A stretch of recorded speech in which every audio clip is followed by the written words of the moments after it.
The executive branch is already taxing international trade at unprecedented levels. We know imports are being taxed. It's the tariffs. We see now that exports are starting to be taxed, basically paying to get permission to trade. Domestic trade is being taxed as well because profits doesn't distinguish. Whatever's left there, the U.S. government says is going to take 90% of that. So the better you do domestically, the more you'll get taxed. Once again, the argument is this is for the benefit of the American people. First thing to notice is that this is a government-to-government transfer. Hello, and welcome to the Academy on Capitalism's YouTube channel. I'm Bill Kline, your host, and today we'll be talking about the hidden taxes involved in U.S. industrial policy. But before we do that, if you like the video, make sure to hit the like button and even subscribe. We have a lot of great videos. You can check out different topics like tariffs, starting your own company, investing, because here we believe that it is in doing business and looking how business is affected that we learn important lessons about capitalism and how government ought to be limited. And that will be today's topic. We start today by looking to Nobel Prize-winning economist Milton Friedman. Way back in 1970, he writes, "The social responsibility of business is to increase its profits." This is published in the New York Times in 1970. A very controversial article because basically Friedman says that companies should not spend their money on projects for social responsibility. Rather, they should invest that money in the business with the purpose to increase its profits. Obviously, this has attracted a lot of criticism to this article and to Friedman's point of view. With that acknowledged, though, there is something within that article that all sides could initially at least acknowledge and respect. And that is what Friedman was arguing is that if you take, so money's coming in, revenue's coming in from business activity, and if you take that money and you spend it on something that's not business, you have to take it from someone. Now, I realize that Occupy Wall Streeters would say take it from the owners. That's a possibility. You could also take it from financiers who don't own it, but of course have financed the companies, suppliers or employees or customers. How do you do that? Well, customers, you don't lower the prices the way you would had you invested in the business. Employees will get less pay. Suppliers, well, it'll affect who you can do your business with. If you can't pay the best suppliers, you're going to have to go to second or third best in your judgment. All of this is a result of not spending money earned by the business on the business. Friedman argues that this is, in essence, a tax imposed by the CEO or the board without anybody's input, that in fact it's an unjust taking of money that in fact belongs to somebody else. Who? Well, we don't quite know, probably spread over all the stakeholders, but nonetheless, it's a tax on them. It's taking away money that should be theirs in the form of savings or increased wages, and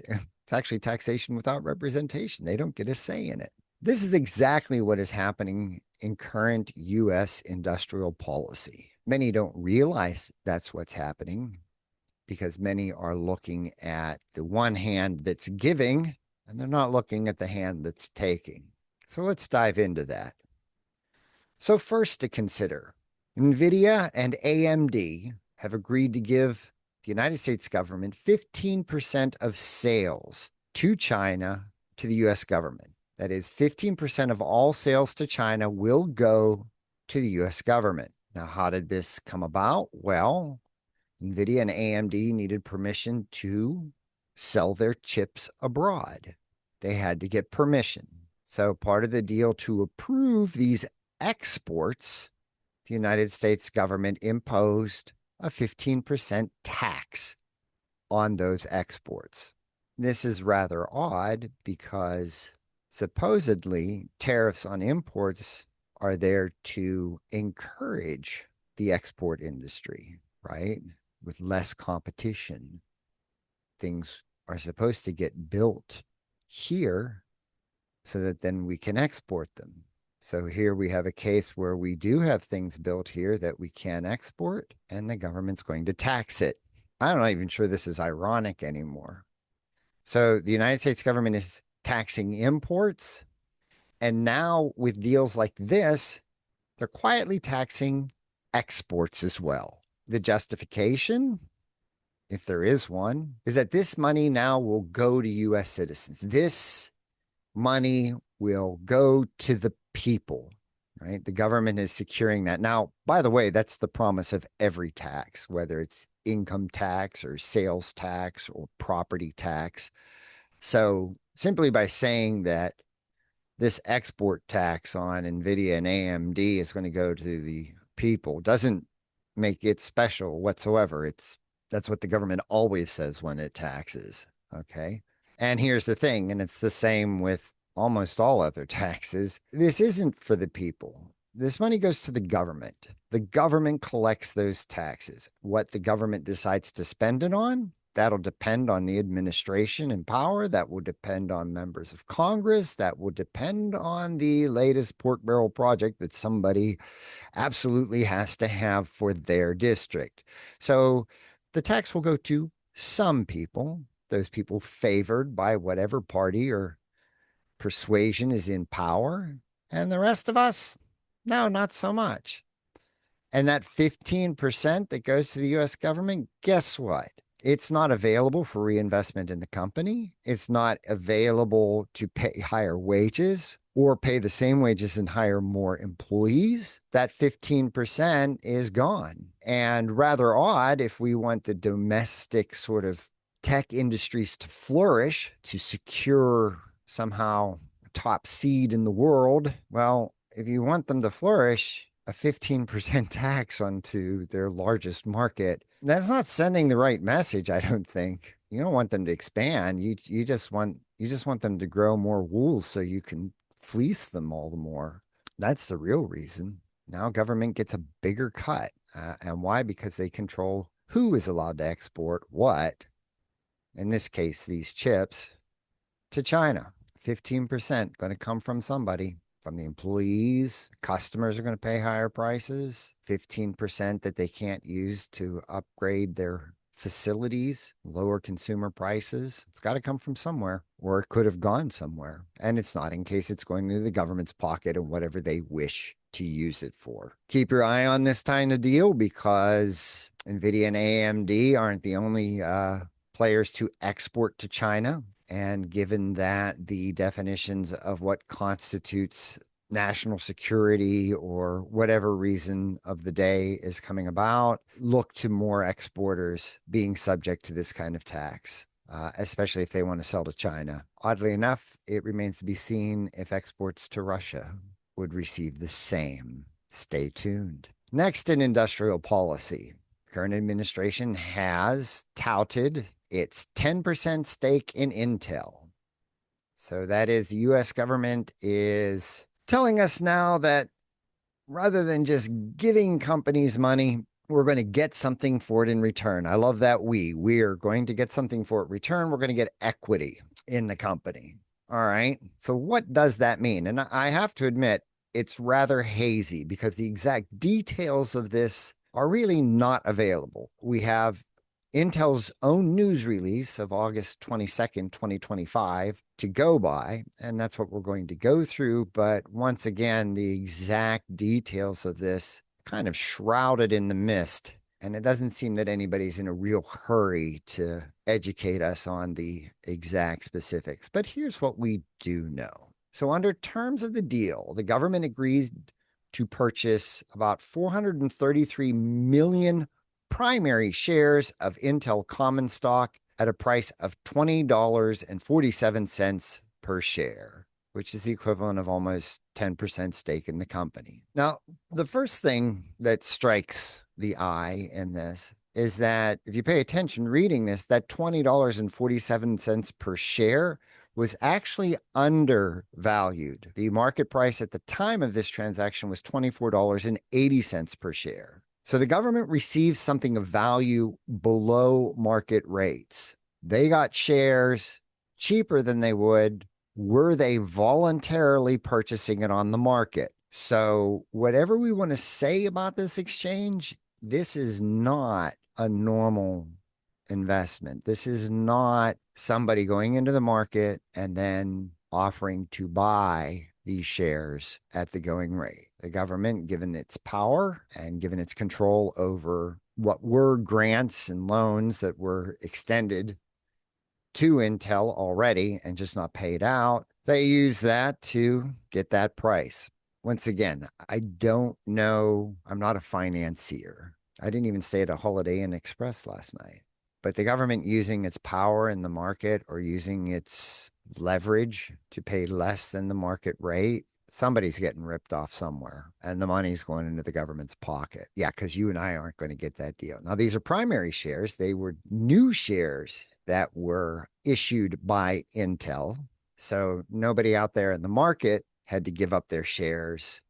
This fell on Intel to offer these at below market rates. Now, in Intel's press release, they claim that the investment provides the American taxpayers with a discount while enabling the U.S. and existing shareholders to benefit from Intel's long-term business success. First off, that sounds nice, but Intel is wrong, and the message bordering on propaganda surrounding this, it doesn't provide the American taxpayer with a discount. It provides the government with a discount.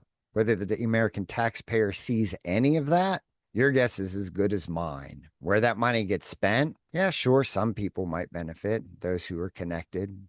You and me, nah, not at all. The employees of Intel, maybe. I don't know. But it's not the American taxpayer. It'll be specific taxpayers who will get whatever money might come out of this, okay? It's an open question. The test is always spell it out.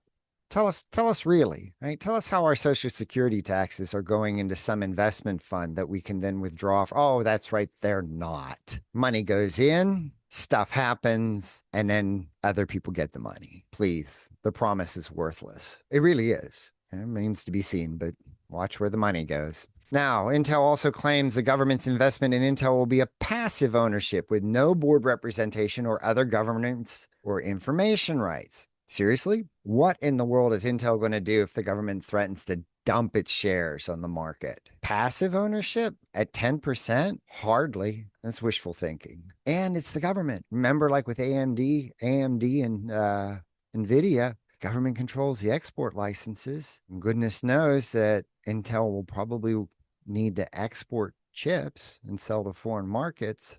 Okay, no board representation. That is, there's no member of the government sitting on the board, but that doesn't mean that there won't be effects for governance. And no information rights? I don't know what that means. In the United States routinely, either through subpoenas that are legal or through other methods, say through the NSA or other monitoring, gets the information it wants to get. And it's not above arm twisting to get that information. So the government has clearly displayed over the years that it really doesn't care if it has rights to the information. If it wants it, it's getting it, period. So it's nice to say that they don't have any information rights, but if that's important at all, there's no assurance there. It's worthless. So passive ownership, sure. As long as you're doing what the state wants to do, the state will not cause waves. As soon as you're not, then you're going to have to change your tune. The fantasy continues, by the way, on this deal in the Intel news release, that the government agrees to vote with the company's board of directors on matters requiring shareholder approval, with limited exceptions. Now, you're led to believe these limited exceptions would be things of national security or matters that really somehow affect the domestic market, massive layoffs, plant closings or movings. Once again, something not really sure that the executive branch of the government should be telling private companies to, but the limited exceptions, that sounds nice. It's comforting. Well, okay, it's not total control. It's just limited exceptions. First of all, and as with everything else here, I have no idea how this is enforceable. It's like Darth Vader in The Empire Strikes Back, right? When he goes to the Cloud City there with Lando Calrissian and he changes the terms of the deal. And when Lando points that out, Vader's response is, "You pray I don't alter it further." Yeah. So if the state wants to change the terms, state can change the terms. And what are you going to do about it? Seriously. But this gets even better because what's one of the main things that require shareholder approval? That's election to or removal from the board. The government doesn't have a person on the board, but it controls 10% of the shares that vote for who's going to be a board member, who's not. So they're going to vote with the company's board of directors on matters requiring shareholder approval. So does that mean, on the one hand, that the government has promised always to vote the same board back in? Or do you think that maybe if members of the board are not towing the line, that in fact, the US government, with its 10% stake, could vote for other people to be on the board? So, once again, no explicit governance rights, but seriously, that's a big say and a big stick. And so, even if board members don't publicly admit it, their removal, well, if they want to stay on the board, I can't see how that's not an incentive to, well, just do what the state wants, even though they have no official governance rights. Now, the government receives a 5-year warrant at $20 per share. So once again, no matter what the stock does, the government can buy it at $20 per share, an additional 5%, but it's exercisable only if Intel ceases to own at least 51% of the foundry business. And this is where we come back to the tax issue, right? So all the verbiage suggests that, hey, the government just, thank you. We're going to take this equity, we're going to put it under a pillow, and we're going to let it appreciate, and then this will go back to the people. But we already see in the original agreement that that's not going to be the case, because the government's already saying if you go below 51%, right, in foundry operations, then we're going to get an even bigger stake. Why? Obviously, to get more voting power and to do exactly the things that I just said before. And here's the thing, and this is where Friedman's right, and where Friedman comes back in. What the state, what the government is telling Intel pretty much up front is you're going to have to spend more money on things you otherwise wouldn't spend your money on to satisfy us and our stakeholder position. It's a Faustian bargain. So for our passive share, you're going to have to spend more money than you would on X, Y, and Z. It's the same thing as if the government had taken that out and then subsidized X, Y, and Z. The government's mandating that they pay more. Otherwise, it's pointless to have that in there. The only reason you have something like that in there is you're worried that, well, indeed, profitable operations would dictate that you shift production priorities, that you open or close plants, or you form trade deals, or it's variable and depends on the consumer and it depends on your competition. And the state's like, no, it's a quiet tax. The government's forcing them to spend money they otherwise wouldn't. And you might say, well, Bill, in that case, then all regulation is a tax. And I'd say, yeah, if it raises costs, it is. It's exactly what it is. And once again, it doesn't go to the American people. It goes back to the government. So for all of Intel's news release claims, basically the government is taxing Intel more and through and because of now its equity in the company. So we already have corporate income taxes. We already have all the other taxes in place. This is an added tax they're going to pay. And we're going to see how much it adds up to, because there's no limit. There's no ceiling on what the state could want.